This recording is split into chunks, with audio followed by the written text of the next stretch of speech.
ঝিনাইদহ যশোর মহাসড়ক ৬ লেন উন্নীতকরণের কাজ চলছে কচ্ছপ গতিতে। জমি অধিগ্রহণ শেষ না হওয়ায় প্রকল্পের কাজ পুরোদমে শুরু করা সম্ভব হচ্ছে না। এতে ভোগান্তিতে পড়েছেন স্থানীয়রা।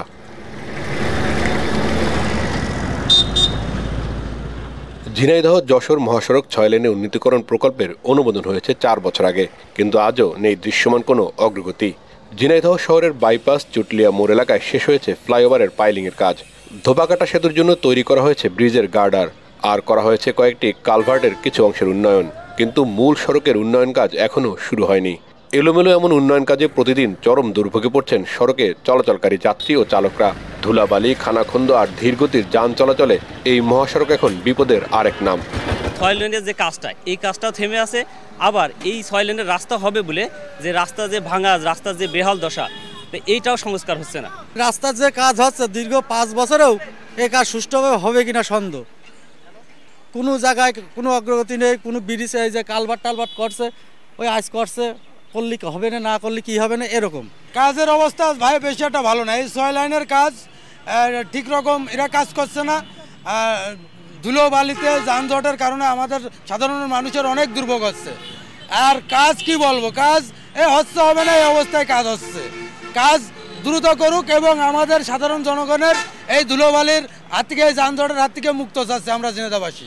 পাকা রাস্তা খুঁড়িয়ে ইট সাজাচ্ছে, কিন্তু কোনো বালি মানে পানির কোনো ব্যবস্থা নেই।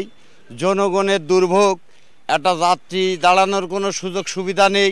এই ধুলোবালি ভিতরে মানুষের যে এত বড় হাল বেহাল, আসলে এই পালি চলা যায় না। আমরা চাই আমাদের রাস্তার যে অবস্থা, আমরা যে ঠিকভাবে যানবাহন চলাচল করতে পারি না, আমাদের যাতায়াতে কষ্ট হয়। আমরা চাই আমাদের রাস্তাটা দ্রুত কমপ্লিট করে দিই। এটা রাস্তা ভেঙে গিয়েছে যে অবস্থা, তাতে আমরা চাই, আমরা সবাই আশাবাদী যে আমাদের রাস্তাটা দ্রুত কমপ্লিট করে দিই। কারণ আমাদের আসলে যাতায়াতের অনেক প্রবলেম, আমরা চলাচল করতে আমাদের অনেক কষ্ট হয়।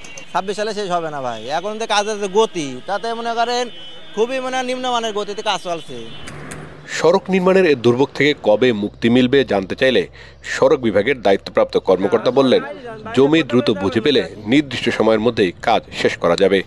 ভূমি অধিগ্রহণ প্রক্রিয়াটা চলমান আছে, তো যেহেতু ভূমি অধিগ্রহণ প্রক্রিয়াটা ডিসি স্যারের দপ্তর থেকে ফাংশনিং করা হয়, তো ভূমি অধিগ্রহণ প্রক্রিয়াটা যত দ্রুত কমপ্লিট হবে আমাদের প্রজেক্টের গতি তত বৃদ্ধি পাবে এবং নির্দিষ্ট সময়ে আমরা কাজ শেষ করতে পারবো বলে মনে করছি। ভোগান্তি লাঘবে জমি অধিগ্রহণ সমস্যার সমাধান দ্রুত করার আশ্বাস জেলা প্রশাসনের। কালীগঞ্জ অংশটা আমরা ইতিমধ্যে শেষ করে ফেলেছি। আমাদের অংশের কাজ, যেটা আমরা অধিগ্রহণের সর্বশেষ কাজ আমরাকে বলি, আমাদের অংশের চূড়ান্ত কাজ। একইভাবে সদর অংশের চূড়ান্ত কাজও আমাদের প্রায় শেষ পর্যায়ে। সামান্য কিছু হয়তো বা মন্ত্রণালয়ে আমরা লিখেছি, সেটা আবার জবাব আসবে। একটা জানেন, এটা একটা লেন্দি প্রক্রিয়া। মন্ত্রণালয়ে বিভিন্ন ইস্যুতে লেখা লাগে, প্রকল্প অফিসের সাথে সমন্বয় করা লাগে, অন্যান্য ডিপার্টমেন্টের সাথে সমন্বয়ের দরকার হয়। সবগুলো কাজই আমরা সাইমালটেনিয়াসলি করছি। আমরা আশাবাদী যে আগামী ১ থেকে ১.৫ মাসের মধ্যে আমাদের সদর অংশেরও সকল কাজ আমরা ক্লোজ করতে পারবো। ২০২০ সালের নভেম্বরে ওয়েস্টার্ন ইকোনমিক করিডোরের আওতায় ঝিনাইদহ যশোর মহাসড়ক ৬ লেন উন্নয়ন প্রকল্পটি অনুমোদন করা হয়।